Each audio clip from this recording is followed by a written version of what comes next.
이적 시장이 시작되고 프리미어리그 이적 소식이 매우 핫한 상황이라 다음 시즌 매우 기대가 되는 가운데 지난 시즌 아모린 감독을 영입해서 새로운 새 판짜기에 돌입한 맨유에 새로운 선수가 또다시 오게 되었습니다. 바로 브렌트포드의 은베모 선수인데요. 직전 시즌에 리그 20골 7도움을 기록하면서 커리어 하이를 변했던 은베모 선수는 이 토마스 프랭크 감독의 공격적인 축구에서 핵심으로 성장을 했습니다. 그렇다면 이 은베모 선수가 왜 맨유 이적만을 그렇게 열망을 했는지, 그리고 이 선수는 어떤 선수인지, 맨유에 오게 되면 어떤 역할을 부여받게 될 것인지 한번 알아보도록 하겠습니다. 네, 여러분도 알다시피 이미 맨유는 마테우스 쿠냐 선수를 영입을 했고 레시포드 선수의 등번호를 뺏어서 10번을 주었죠. 그럴 정도로 마테우스 쿠냐 선수에 대한 굉장한 기대를 나타내고 있는데요. 쿠냐 선수와 함께 맨유의 오른쪽을 담당하는 선수가 이제 브라이언 은베모 선수가 되게 되는데, 브라이언 은베모 선수의 이적료는 7,100만 파운드로 알려져 있더라고요. 그때 6,500만 파운드가 기본 이적료고 추가 옵션으로 600만 파운드가 포함이 되어 있습니다. 기본 이적료는 4회에 걸쳐서 분할 납부를 하게 된다고 하고 600만 파운드 같은 경우에서는 브라이언 은베모 선수가 맨유에서 프리미어리그에 출전하는 횟수, 득점 횟수에 따라서 조금 달라진다고 하더라고요. 그리고 기본적으로 5년 계약에 연장 1년 옵션이 포함되어 있고 등번호는 19번이라고 하네요. 이 은베모 선수는 그리고 기본적으로 우측 윙어 선수인데요. 맨유에서 조금 오랜 기간 찾아 나섰던 수준급 우측 윙어 선수고요. 이 은베모 선수는 주로 왼발 오른발을 사용을 하긴 하는데 왼발을 주로 메인으로 활용을 하고 드리블을 통해서 박스 중앙으로 파고드는 움직임을 좀 선호하더라고요. 그리고 브렌트포드가 공격 시에 다양한 형태를 통해서 빌드업을 하지만 주로 변형 3백을 통해서 공격 작업을 전개하는 모습을 볼 수 있는데, 이때 왼쪽 풀백이 높게 올라가고 은베모 선수도 높게 전진해 있는 모습을 볼 수 있었습니다. 공격 전개 시에는 상대를 왼쪽 수비 진영으로 끌어들이면서 이 벌어진 빈틈을 통해서 빌드업을 풀어나오는 모습을 볼 수 있었고, 은베모 선수는 이때 오른쪽에 넓게 열린 공간을 활용해서 사이드 플레이를 펼치거나 득점 찬스를 만들어내는 모습을 볼 수 있었습니다. 아무래도 은베모 선수가 개인 드리블 능력이 있고 지난 시즌 최고의 활약을 좀 펼쳤다 보니까 은베모 선수가 드리블로 상대 박스에 접근을 하게 되면 기본적으로 상대 수비수 두세 명이 달라붙게 되더라고요.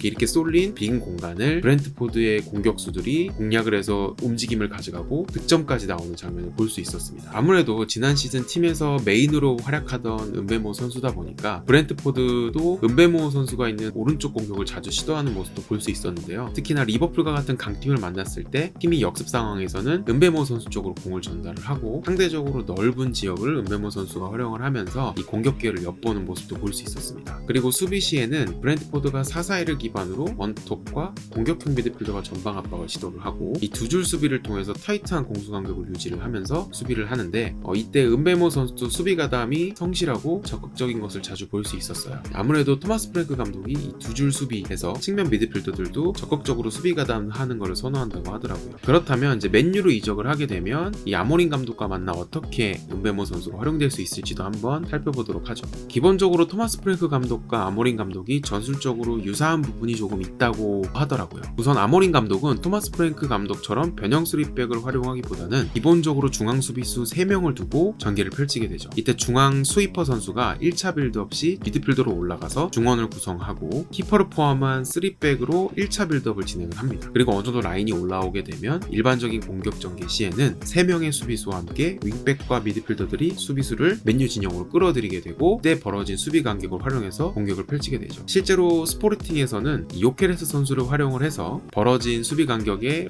전방으로 뿌려주고 이 선수가 볼을 받아서 연계를 해주는, 그리고 이 연계를 통해서 우리 선수가 상대 진영으로 전진해서 공격을 주로 진행을 했고요. 이와 달리 토마스 프랭크 감독의 경우는 상대를 끌어들인 다음에 이 상대 선수들이 이 끌려 나온 틈을 이용을 해서 상대 수비수 뒷공간을 향해 이제 침투하는 공격수에게 다이렉트로 롱볼을 연결하는 전술을 구사를 했습니다. 그리고 이 프랭크 감독 전술과 유사하게 아모림도 상대의 압박이 높을 때는 좀 다이렉트한 롱볼을 통해서 공격을 시도하기도 합니다. 다만 맨유의 원톱 자원인 호일룬 선수가 요케레스 선수만큼 상대 수비수와 경합을 이겨내지도 못하고 연계에서도 좋지 못한 모습을 보이고 또한 오프더볼 움직임도 좋지 못하기 때문에 맨유의 후방 자원들이 앞쪽으로 롱볼로 전개를 하게 될 때 측면 쪽으로도 볼을 연결하는 경우를 좀 볼 수 있었는데요. 이때 아무래도 측면 자원들은 체구가 작기도 하고 롱볼 전개를 했을 때 버텨주는 플레이를 하기에는 상대 수비수들은 전방을 보고 수비 대응을 하기 때문에 불리한 조건 속에서 공을 간수를 하게 됩니다. 이러한 상황에서 이제 맨유는 좋은 공격 기회를 허무하게 잃어버리는 모습들을 좀 볼 수 있었는데요. 이와 달리 은베모 선수는 프랭크 감독 체제에서 본인이 가장 잘했던 침투 움직임을 통해서 기존 자원들보다 활용도가 높을 것으로 예상이 되고요. 이런 부분에서 은베모는 이제 맨유에서도 브렌트포드 때와 비슷한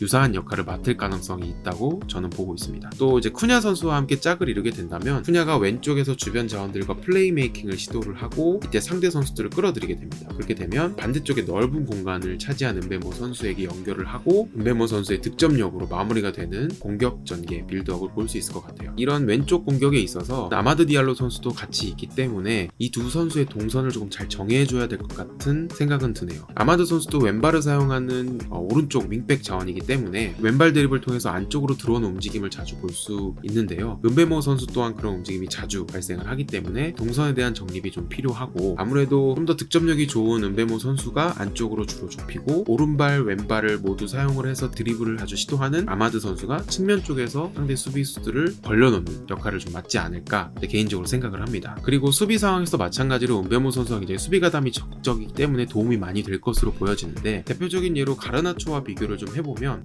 더 나은 수비 수치를 기록하고 있는 것도 있고 체격적으로도 가르나초 선수보다 은베모 선수가 조금 더 좋은 부분이 있기 때문에 조금 더 수비적인 기여가 높을 것으로 예상이 되고 이 아마드 선수와 비교를 한번 해보자면 상대 선수가 굉장히 불안한 터치를 했을 때 빠르게 압박을 붙어서 볼을 탈취하는 모습을 볼 수가 있고 아마드 선수가 수비적인 기여를 했을 때 좀 작은 체구에서 발생할 수 있는 문제는 은베모 선수가 좀 더 덩치가 있기 때문에 두 선수 간의 수비적인 시너지가 매우 좋을 것으로 저는 생각을 합니다. 네, 여기까지 은베모 선수가 맨유로 이적을 하면서 아모림 체제에서 공격부터 수비까지 어떻게 기여를 하고 움직이게 될지에 대해서 이야기를 나눠봤는데요.